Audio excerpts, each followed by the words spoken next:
Hey there, it's Identity with they, them pronouns, and I'm so glad to be able to share Pride with you and talk about the fun stuff and the performances. But underneath all that, I just want to take a moment and just honor those who've been hurt during Pride Month, which is just like even more hurtful. I mean, being hurt throughout the year is terrible, but during Pride Month, it's pretty outrageous.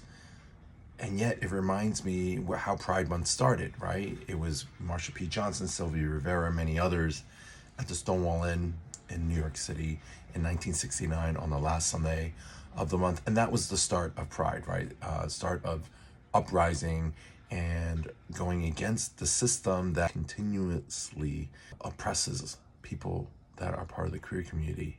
And over what? Over clothes, over what? Over love, over relationships, over sex, right? It's nonsense.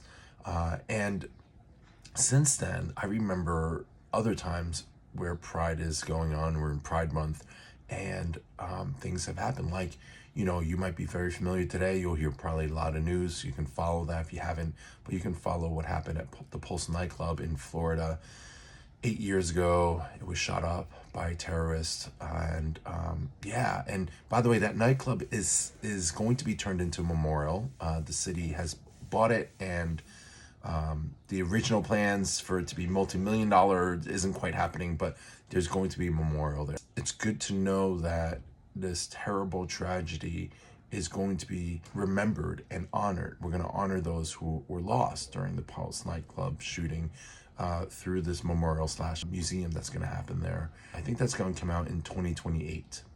But that's not the only incident. There are many incidents. I remember being in Dallas when it was during Pride Month. One of the local bars had been raided by police, and a gay man was hogtied by the police there. And this was 15 years ago. So it's not our first rodeo. And I know that the FBI has been putting out warnings about large congregations of queer people, and that there may be a terrorist attack.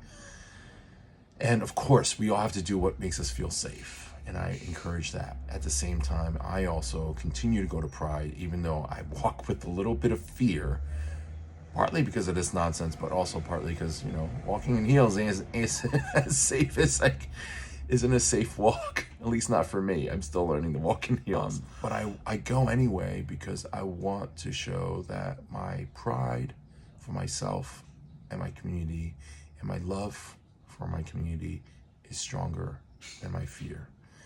And that's what works for me. And I love that we can all do what works for us to celebrate Pride, to honor those who have gone before us, and to help pave the way for those who are coming next.